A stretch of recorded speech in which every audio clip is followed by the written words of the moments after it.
money. That's what I always say. You always follow the money. Yeah. This is Follow the Money with Mitch Moss and Pauly Howard on VSiN.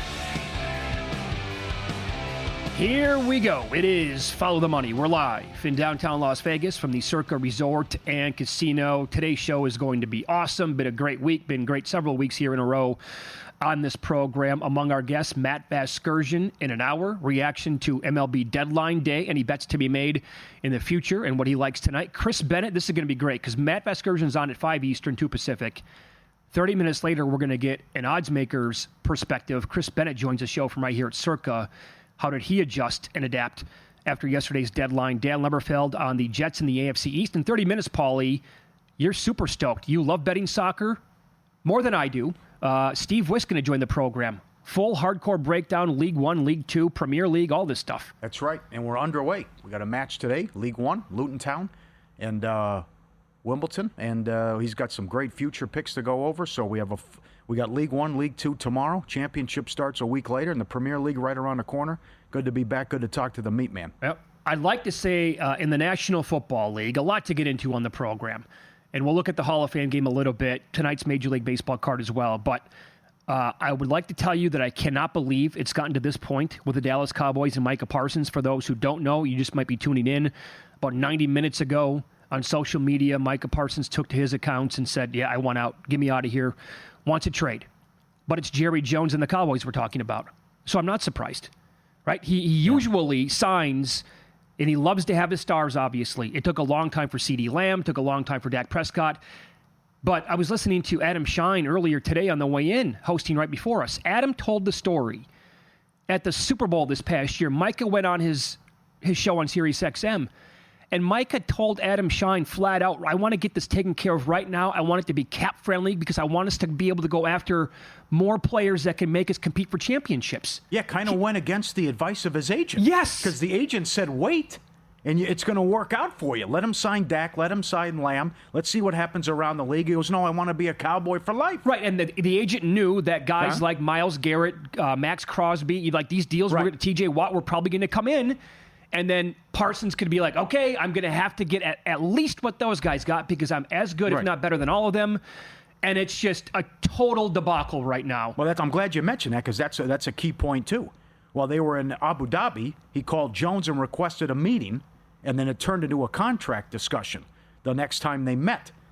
So they had the meeting. They thought they had it worked out, right, in terms. But since the meeting, Garrett 4 for 160, Crosby 3 for 106, Watt 3 for 123, and Watt's the highest non-paid quarterback at $41 million per season.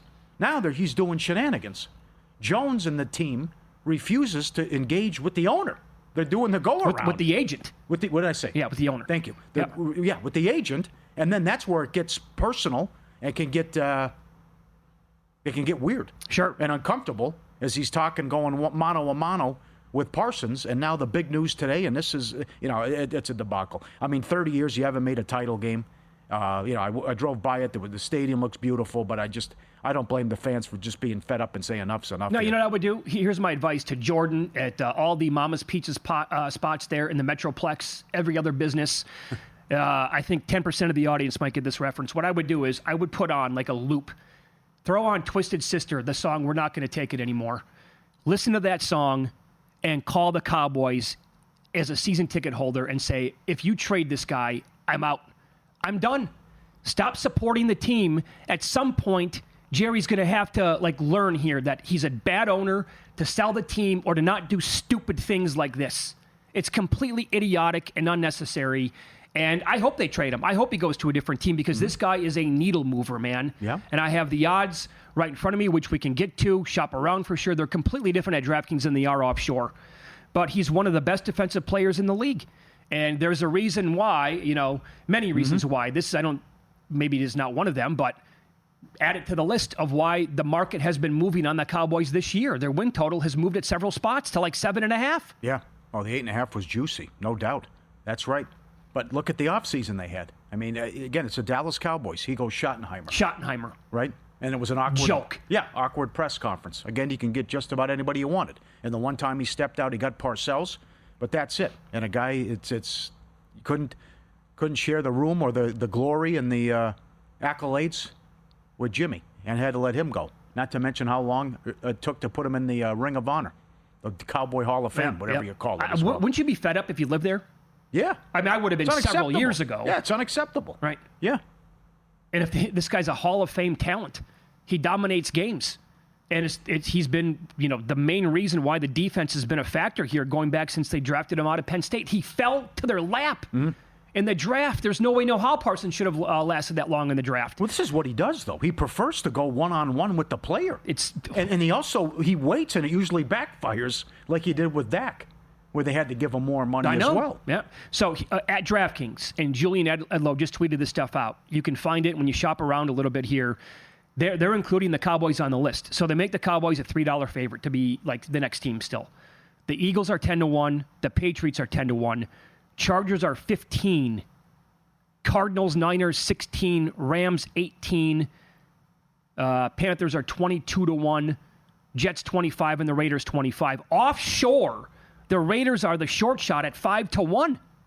Like, who the hell knows how to make some of these numbers? These. And by the way, you might be able to get down $6 on these bets. So it's just kind of interesting to talk about. Like the Raiders at DraftKings are 25-1, and at offshore they're 5-1.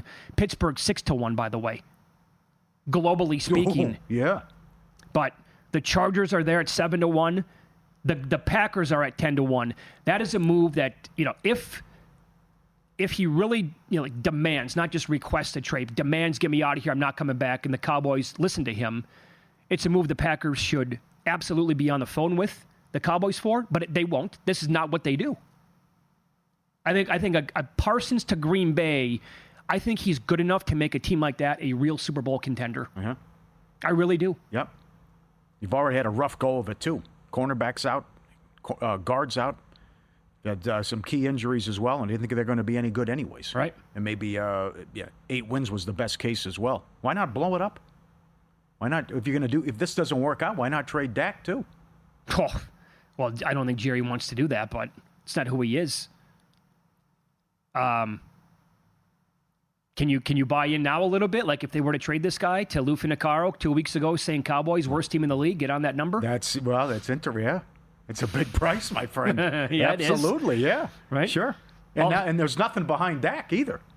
So I don't care what happened week 18 if you're going to war with Joe Milton and not a lot of running game, and Pickens is going to lose his mind. That's going to happen too. You would think. I mean, come on. I'll give that 3 weeks. I'm not getting the ball, whatever. He'll right. So it could be hilarious. Well, this could be. You're talking about some pretty big news here if he doesn't come back in that division, and also the other guy who wants out is Terry McLaurin, and the Jets open 3-1 as the favorites.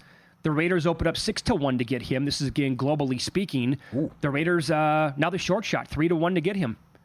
I would like that move. If the Raiders would make something like that happen, they'd have to give up a lot to get him probably and then sign him to a long-term deal. But to add him to the mix to Brock Bowers and Geno Smith and Pete Carroll and Brady, having some influence here now, obviously, as a minority owner with the organization as well. The Patriots are 4-1. That would be a big move for the Pats. Mm-hmm. I saw the Chargers are 6-1, but I'm seeing right before the show, Keenan Allen's going to meet with the Chargers about reuniting with them. I still think he's got something left in the tank, Keenan Allen. Yeah. But McLaurin would be a, huge minus to this team if they would not re-sign him and they say, yeah, okay, pal, you're not getting $27, $28 million a year. We're going to trade you. Bills 25-1. I love that. So do I. That would be dynamite. Yes, it would. He had 13 touchdowns last year. Yeah. So, what'd you make of the game last night? Well, any takeaways? Got the over, even though we had, the 5 turnovers certainly helped. But to me, the highlight was the Godfather. I thought he was phenomenal before the game, slipping in the point spread. It's told everyone he had the Lions. I don't understand the Tirico stuff where it's, hey, you're going to get us in trouble here. As the NFL takes the FanDuel and all the DraftKings ads and nonstop, it's legal in a lot of states. We can stop. It's not 1982. But I can't believe how sharp he is. And at 86 he's years still old? got his fastball. Oh, yeah. Go right in, tell the stories. Jimmy the Greek, meeting with Roselle. Can't mention the spread. Got to put get the chalkboard out with the intangibles and the check mark and everything. And it's great. I feel good for him, and I know, like Brian Musburger said, he's so happy for him, and also great that he's getting his flowers and recognition. It's way overdue. We should have been in many, many, many years ago, but Here's one thing about Brent, too, is that when he was hosting the Sunday morning show during the football season a couple years ago, we would come in and sit in with him. Yeah. And at the time, I think he was 83, 84 years old. So I'm sitting here. He's doing the show where you're sitting from right now. I'm 5 feet from the guy. I'm watching him go like in and out of breaks and like bring in the guests. Yeah. At like 83, 84 years old man, he was still like ultra smooth, like a total pro at that age. Can't believe it. Like, how the hell is that possible? Yeah. I brought up the Will McDonough story. He was a tough Irishman. But when he punched that guy from the Patriots, and Brent went into the whole story. Oh, he knows everything. The stories about he said Will knocked him out. Like, how many stadiums do you think Brent has been to, or arenas, whatever, across the country? Oh, yeah. Name them. He's probably been there, and like he's all, because he did this for so long, like, who's more connected than this guy? Yeah. He knows people from like every single local place in the entire country that'll feed him stories. Yeah. The Maria Taylor story was awesome. It was great. Working with him. And I was it her grandma loved him? And she just passed that's away right. when they started to work together, and that was, good. I'll tell you, though, Lance looked good, and Hooker was awful. Right? The Lions were not prepared for that game. Oh, no, it was terrible. Yeah. I don't mind. I think betting on Lance could be okay. In the Don't you- preseason? Yeah, preseason. So put up some good numbers. All right, the NFL Guide's out. College Guide comes out Tuesday. Best time to go pro with VSiN. Every team, every conference, every bet, win totals, ton of picks up there. Can't get enough of it. Drops Tuesday, and every best bet, every host, every guest. VSiN.com/subscribe. Join the team now. Get a $9.99 intro. The full year, save 50% off with the pro annual subscription. VSiN.com/subscribe.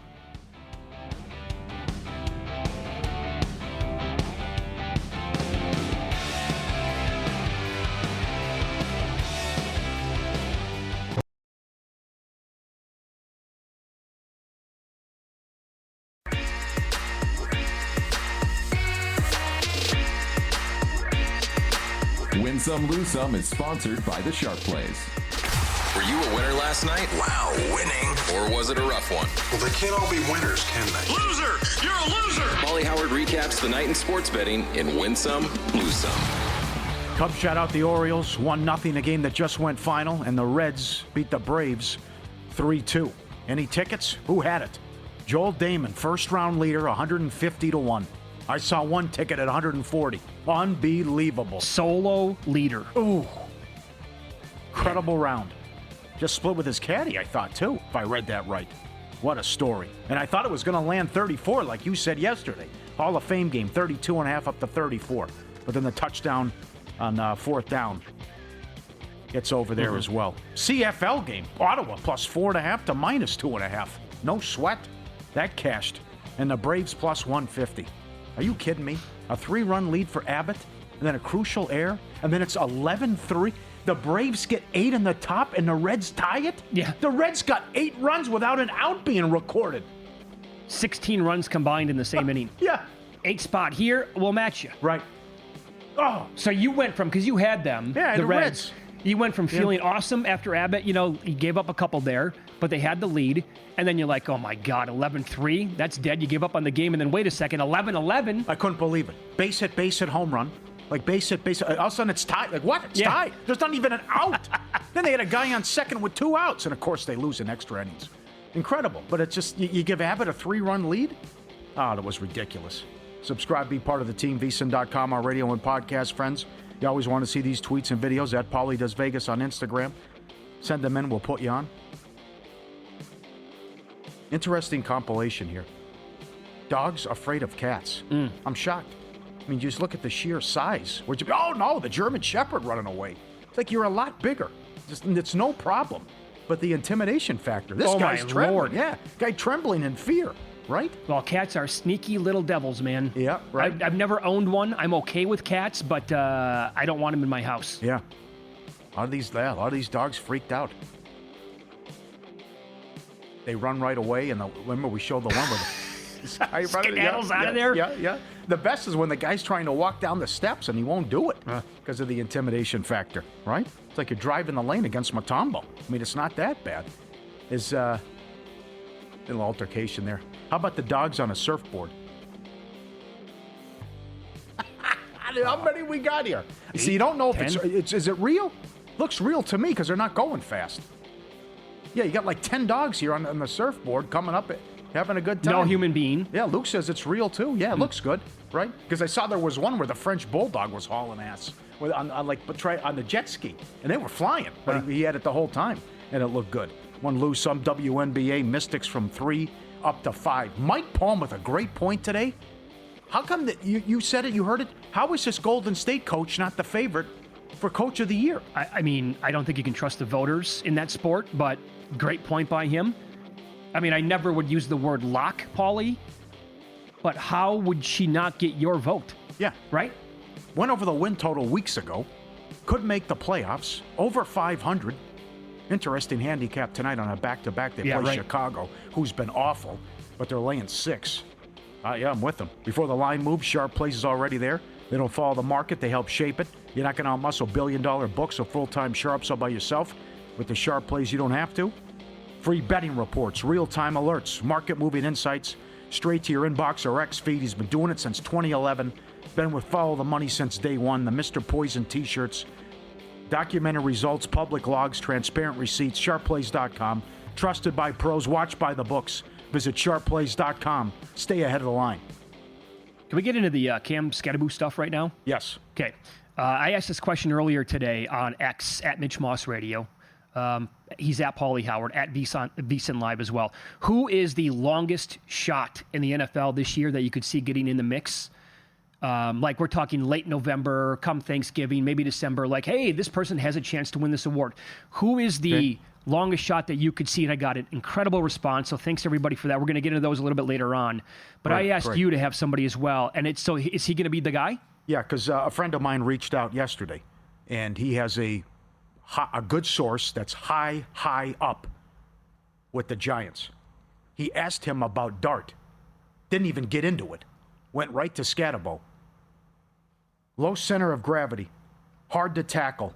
The talk of camp.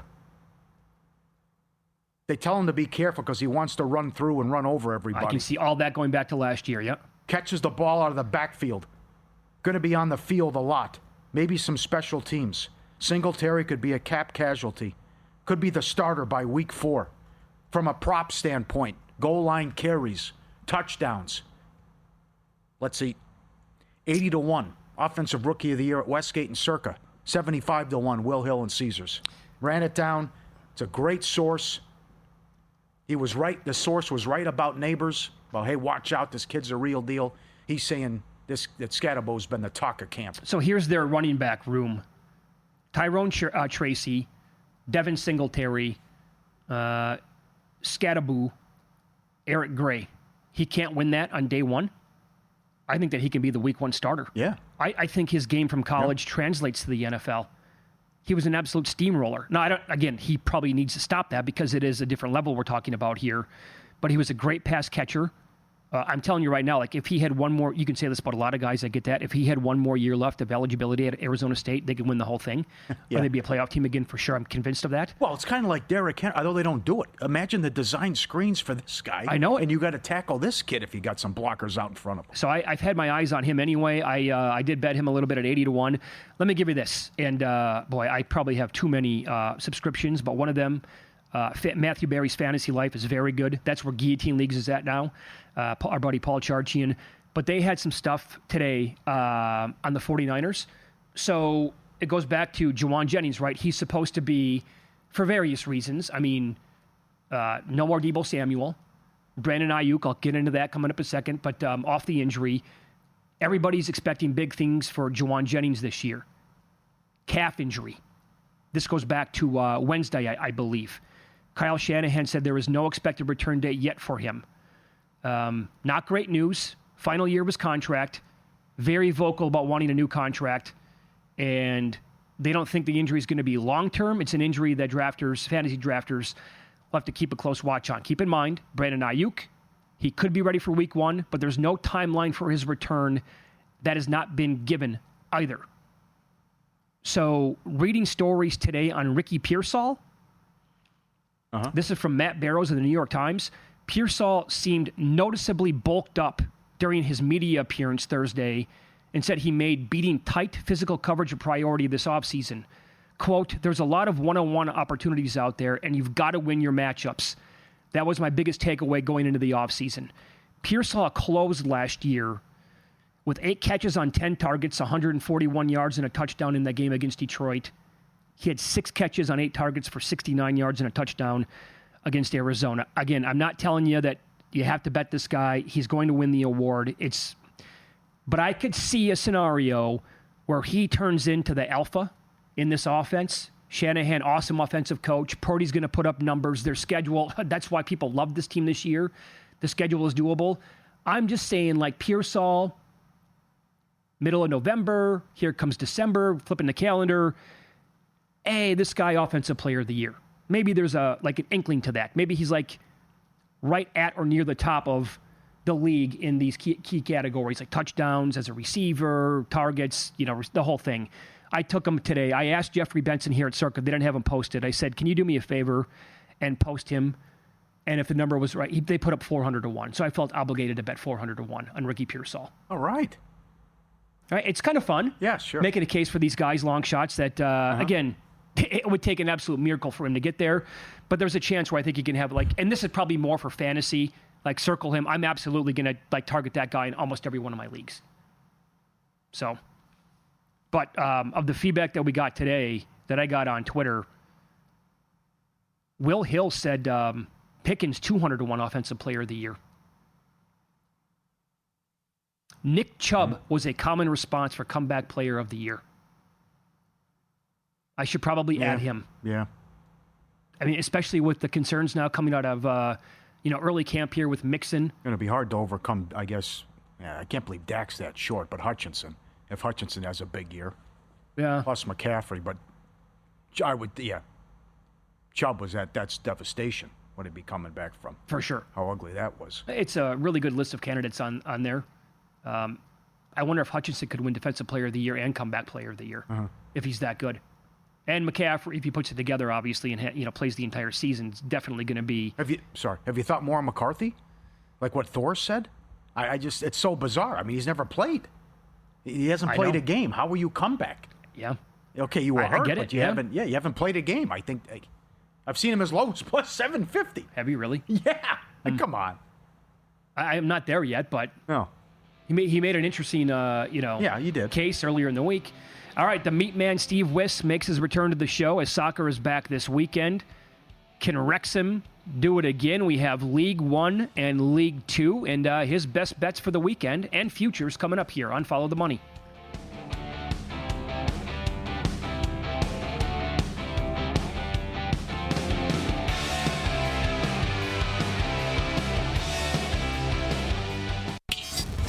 This is Follow the Money on VSiN. Soccer returned today, this weekend. A lot of games, a lot of matches, and here we go. Steve Wyss joins the program. He was on every week a year ago during the soccer season. You can follow him on X. He is at Meatman Soccer. He is with the Nordic Football Podcast, and also Because We Win, you can listen to him there as well. He's on the Progressive Guest Line. Steve, thanks for the time as always. How are you, pal? Hey, guys. Yeah, doing okay. I just can't believe that the new soccer season's here already. It feels like it's hardly been enough time, but here we go again. I'm watching Luton Town right now, and ready for another season of the mainstream soccer in Europe. Yeah, it feels like the off season in soccer is so short; it's ridiculous. But here we are, like you said. Let's begin with the Championship League, and how do you want to attack that specific league from a future standpoint? Well, this league starts next week, and there's a lot of interest in it because the amount of money now in the Championship is a lot. I mean, for example, Norwich City, who weren't even a relegated team in the last 2 years, they've spent over £20 million. So you get a lot of money now in this league, a lot more interest. The big stat you've got to mention, in the last 5 years, roughly half the teams that got relegated from the Premier League make an instant return to the Premier League. So there's a big advantage for the three teams that came down, Ipswich Town, Southampton and Leicester City. Big problem for Leicester City. They're probably going to get docked about 9 points for bad finances over the last few years, and they've not signed anyone yet. Ipswich Town are popular as a bet, but for me, Southampton will win the Championship this season. And there's two main reasons for it. Again, coming down from the Premier League is a big advantage for them. They were terrible last year, but they've signed a brilliant new manager called Will Still. He's a 32-year-old English/Belgian coach. And this guy's managed in the top flight in France and mightily impressed. I think, in time, he could be one of the best managers in the world in a few years' time. He's come back over to England partly due to personal reasons because his partner has been recovering from surgery and stuff. He wanted to be closer to home. This is a really good pickup for Southampton. He's brilliant tactically. He's brilliant as a motivation sort of guy, and he's also going to make player connections in terms of the signings. He's a proven manager. He's not proven in the Championship or in England, but I think it's a massive price here, plus 500. They're going under the radar. No one's talking about them because they were so bad last season. Mm-hmm. Excellent. Very good breakdown. How about Tom Brady's club? Birmingham City ran away with League One last year. They win the league. They get promoted. What does Birmingham City do? They're like 8 or 9 to 1 in that range to win the league. You want to attack it a different way.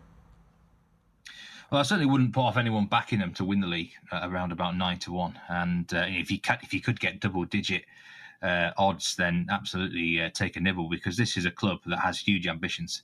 They are well backed by the Knighthood Capital Group. Tom Brady actually owns 3.3% of the club, but he's a big figurehead at Birmingham City now. The fans love him. And you've got to remember how well they did in League One last year. They didn't just win League One. But like you said, Pauly, 111 points for Birmingham City, 34 wins out of 46. Okay, they're now stepping up to the next level. But this is a team that have got a lot of money. Their signings, although they've only spent about £10 million, they brought in a lot of really good free transfers, players on a free who they can afford to give big contracts to.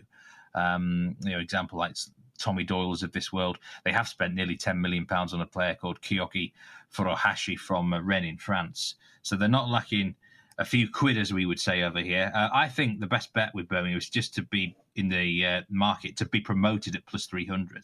So they can finish in the top two, you'll win your bet. But also, if they win the playoffs, you can win that bet. And that could be, I could see them winning the playoffs. They might be a team that takes a little bit of time to get used to the Championship. But I think they'll be really strong after Christmas. They've got money to spend in the January transfer window. And also, incredibly, there's going to be even bigger storylines other than them in the league, and that's going to suit them. They could actually go under the radar incredibly. Mm-hmm. Excellent points. And to your point, though, so back-to-back years, Wrexham has been promoted. Wrexham is this close now, one step away, Ryan Reynolds, to go into the Premier League. We love the story. You like the story. I know you mentioned other people over there don't like it because the Hollywood factor, what have you. What do you think of Wrexham? I've seen 7 to 1 to get promoted. What can Wrexham do? This is the sort of price, the sort of odds that could look massive at the end of the season. My gut feeling is not to get involved with Wrexham yet, though. I think you've got to keep an eye on them. If they are in contention at the halfway stage of the season, then they may well dip into that January transfer market. Again, they're really well backed. They've got, Ryan Reynolds is obviously in charge there behind the scenes, and he's put in place a really good structure. He's got the right personnel. Off the field is just as important as on the field. It might take them a little bit of time to get used to the Championship, though, and that's my concern. And the amount of, it literally is Hollywood, isn't it? Right next to them, and some of these players, the pressure on them is going to be immense. It might be too much music, as we say here. That's why I wouldn't bet on them personally right now to be promoted or to win the league. But I think they're a fantastic case to watch. Everyone's going to be keeping a close eye on them. If they start well, there might be a time you've got to bet on them. They've spent some money, nearly £10 million. It's going to be interesting to see. Connor Cody, I think, is a really good experienced centre-back for them as well, and he can go really well. I think I'm optimistic about them. I certainly think they'll be top 10, and I think they could well be in the top 8. I don't know about promotion yet, though. Mm-hmm. Okay. Follow the Money, Pauly and Mitch Vyss in the Sports Betting Network, talking soccer with our guy, Steve Wyss, the Meat Man at Meatman Soccer on X, Because We Win Pod, and the Nordic Soccer Pod as well. Southampton to win, Birmingham City promotion. How about relegation at a juicy price? Take it away. Well, I'll tell you one team who will get relegated, and that's likely to be Sheffield Wednesday, but their odds are something like minus 300. They're on a transfer embargo. Off the field, they're in a real mess. So I think that's one relegation place that will be, of the three of them, Sheffield Wednesday. But I like Blackburn as well. Blackburn here at plus 500. I've actually bet on them to be relegated all the last 3 years. So I'm a bit of a sucker for this one, but I hate the way that this club is run. The owners are called the Venky's Group, and there used to be a song about them. Actually, goes along the lines. Do you remember the Venga Boys over here? It was a Euro dance group. You probably never heard of them, but there was an interesting sort of song. But anyway, terribly run. The fans hate them. Last year they were doing really well, and they lost their manager John Eustace to Derby. He actually left the club, and I just think that's alarm bells. You know, why would you leave a club when you're doing well to a team that's actually struggling against relegation? He actually kept Derby up in the end. But for me, Blackburn, at some point, they are like something's going to explode here in the wrong way. And the sort of club who could probably sack about 3 managers in a year, you know what I mean, and go down. So at plus 500, I cannot help myself here. I thought they'd be like plus 250, plus 300. Like I said, Sheffield Wednesday probably are going to fill one of the 3 spots, but there's still 2 of the teams that will be getting relegated. I'm not sure about the manager, Valerian Ismail. He was at Watford once. He got sacked there in pretty quick time. Likes to play possession football. That doesn't always work in the Championship. So Blackburn Rovers, for me, look the best value team in terms of the relegation market. Okay, very good. So you're also going to hang around for one more segment. We'll get into League One and League Two coming up in about 5-6 minutes here. How about matches that you like this weekend, Steve? Yeah, I mean, the matches that I like this weekend in League One, we'll talk about that in a minute, but I think Stockport to beat Bolton looks a really good bet at minus 105. It's actually on Sunday, 12 p.m. local time kickoff. 2 teams in the same region. It's a bit of a derby game, as we call it over here. So the fans are going to be bang up for this. Stockport were mightily unlucky last year. They finished 3rd on 87 points. The mighty Birmingham and Wrexham obviously finished above them. So they're actually a really good team. And any normal year, they would have got promoted to the Championship. So this is a really strong squad. Home record impressed me. 16 wins out of 23. That is the key stat. We're getting minus 105 here on them just winning at home again. Against a Bolton team who were mid-table last year. They have spent a little bit of money, and I think they'll improve to maybe the top 6 or 7. But this is one of those where Stockport, a lot of people might not think of them as a big name in this league, but they are actually genuine runner in League One. Minus 105, that's too big for a strong home team. Excellent. How about the one play in League Two? 60 seconds. Yeah, I've got to go with Chesterfield here. Another team had finished so strongly last season and then lost in the playoffs. But they only lost 3 matches at home in the previous campaign. This sort of stadium, I've seen the fans get right on top of the players before and give them an extra boost. I never want to be against Chesterfield when they're at home. Against a Barrow team, every year, everyone seems to tip Barrow to go down. They're a small club from the northwest of England, and we know they're probably going to be in the bottom 6. They always have a long, long way to travel when they're on the road. They lost nearly half of their road games last year. So at minus 150, it's got to be Chesterfield on the money line here to rack up an opening day win. Looking at a team that's probably going to finish in the playoffs against a team that's going to be fighting relegation. Very good. Follow the money here on VSiN, the Sports Betting Network. You can follow Steve on X. He is at Beatman Soccer, again, Nordic Football Podcast. And because we win, coming up, he'll give you outright winners in League One and League Two, teams that get relegated. And also, how about this? Top league goal scorer. He likes a 33-1 shot this year. Find out who it is next on VSiN.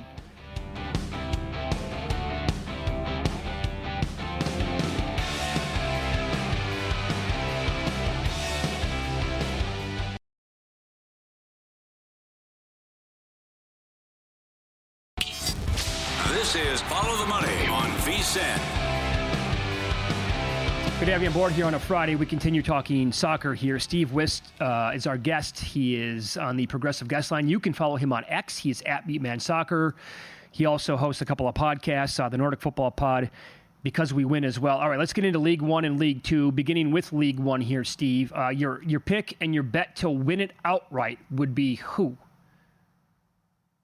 Yeah, it's the team that's actually playing right now, and it's Luton Town. They just scored a goal against Wimbledon. Probably going to win the match now. But for me, Luton Town to win the league at plus 300.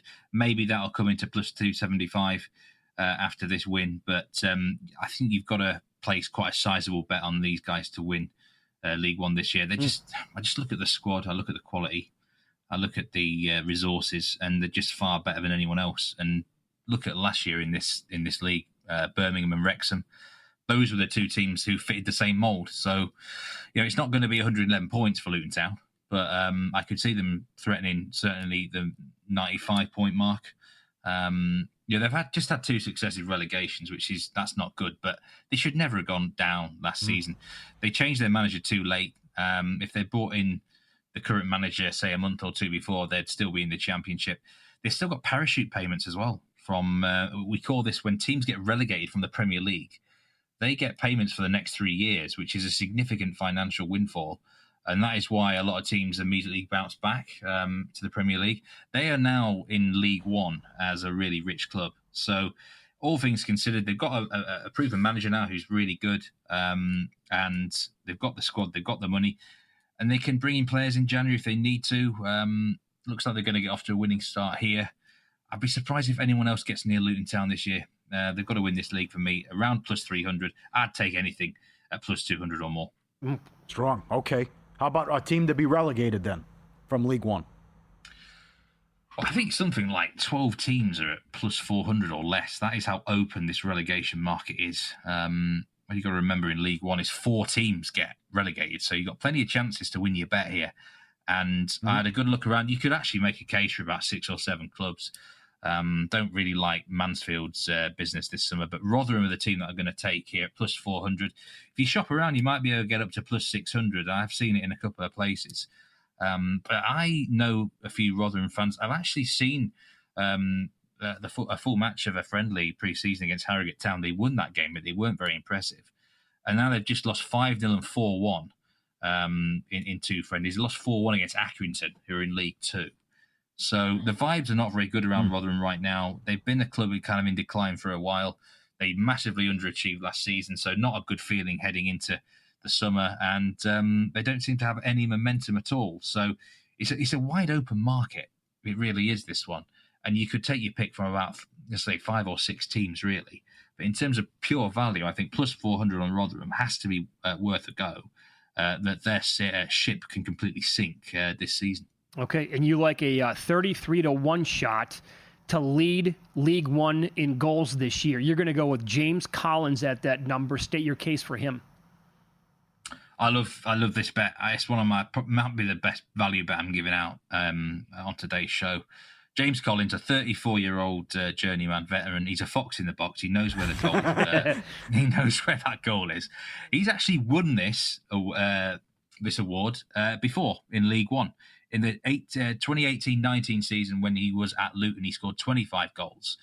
And then he played in the Championship at a higher level for a lot of clubs. Still scored double-digit goals most seasons. Last year, he was Lincoln actually signed him, and he scored 10 goals in 20 appearances for them. So that was just half a season. Now, if he plays the full campaign for them, 46 games, we've got to expect that goal tally to double to, say, 20. And maybe a few more on top of that. So 25 goals a game if he can stay fit. Lincoln are not going to be a bad side. They're going to be top half. They might even threaten the playoffs. Quite an attacking team. So he's going to be in a side that's going to create chances for him. And, at this level of English soccer, I mean, to be fair, any level of soccer worldwide, you want these experienced sort of fox-in-the-box guys who know what they're doing. They're very canny. They actually look after their body quite well. He's a very fit guy for 34. He game manages himself really well, and I think he's going to get a lot of chances. And he can be a big runner here at 33-1. There might be some books out there you can go what we call each way, and you're going to get 3 places. So if you finish in the top 3, you're going to get a payout if you get, I think it'd be like a quarter of the odds. But at 33-1, James Collins, he's my pick here in this top goal scorer market. He's far too big. He should be probably 12 to 16-1 maximum, in my opinion.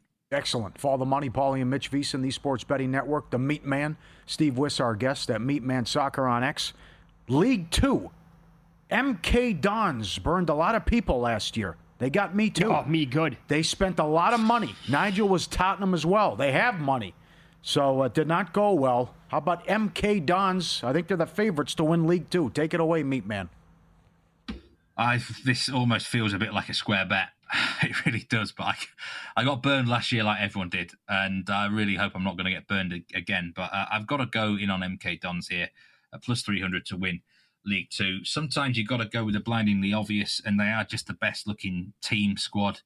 And again, you've got to look at these clubs that are well backed financially. The club was sold, I think, about a year and a half ago, and there's Kuwait investment here. So it didn't work out for them last season. And sometimes, I mean, they were so bad that maybe they've learned their lessons. I do think in the last 2-3 months, they kind of mailed it in because they knew they weren't going to be able to get promoted. But if they start strong this year, that plus 300 is not going to last long. This is the sort of team, if they have a really good August, you're going to be looking about just over even money for them to win the league. So this is one you've got to get on quickly, because if they start well, you're going to be out of business waiting around for MK Dons. It's just, I know it's plus 300. I know it feels a bit like a square bet, but this is a sizable investment, and I just hope they don't let us down again, because they just, on paper, the quality they've got should be far too much. This is English League Two level. It's not great standard of soccer. MK Dons to win the league at plus 300. Very good. And you better start it off with a win tomorrow. They're $1.50 favorite. Okay, how about to get relegated? Yeah, this one pains me a bit because they're my local side, Harrogate Town. But I follow this club quite a lot, the local news and stuff. And the manager's been here for 16 years now, and I just feel like maybe a change would have been a good idea. But his father owns the club, so he's never going to sack him unless they fall out. So that always concerns me. If Harrogate Town do get in trouble, that they're probably going to dither and dather in terms of the manager situation, but they lack resources.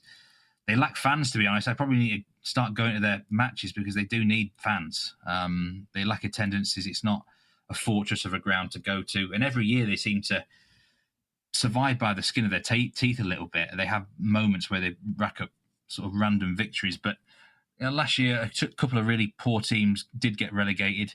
I look at the current crop, and I think Newport are the favourites to go down. But Newport, they're in Wales. It's a difficult location. Might be able to survive. And, it just looks to me like there's an obvious 3 or 4 teams that probably will get relegated from League Two, and Harrogate Town are one of them. So plus 300 looks a big enough price. They've been hanging on the edge for a few years now, and this might be the year where finally it's not quite enough. The vibes are not that great. The manager actually stated a success for them is just surviving by a single point. I don't like it when teams go into a season with a real lack of ambition.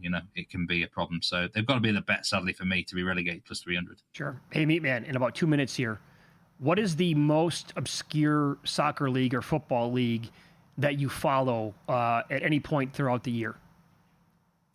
It's got to be like the Icelandic or Faroe Islands League. And it's interesting, there's a team in the Faroe Islands called KI who often find their way into like the Conference League. So I've got to know enough about them to actually bet on their games and stuff like that. So, the Faroe Islands League, which runs from April through to, I think, September because of the weather, is very obscure. Okay, and you can find like enough books to actually get down some action on that at a league like that? You certainly will, especially in years where there's not a major competition, like this year.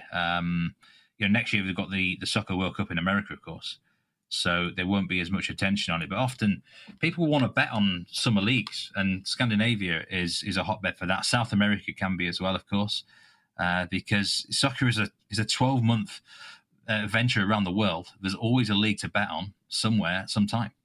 Very good. Excellent appearance here to begin the 2025 season. Follow him on X at Meatman Soccer, again, Nordic Football Podcast, and Because We Win. Thank you, sir. We appreciate that, and best of luck this weekend. Thank you very much for having me on, guys. Take care. See you soon. Great job. Want to know where the money's really going? Unlike other sources, our splits come straight from Circa and DraftKings, giving the insight into where the sharp action's landing. See the percentage of bets, first percentage you handle on every game across every major sport, helping you make smarter, more informed bets. Get VSiN's exclusive betting splits as low as $9.99 for your first month. VSiN.com/subscribe. Up next, Matt Vasgersian's going to join the program. MLB Network. Did he love anything enough to ponder a future yesterday?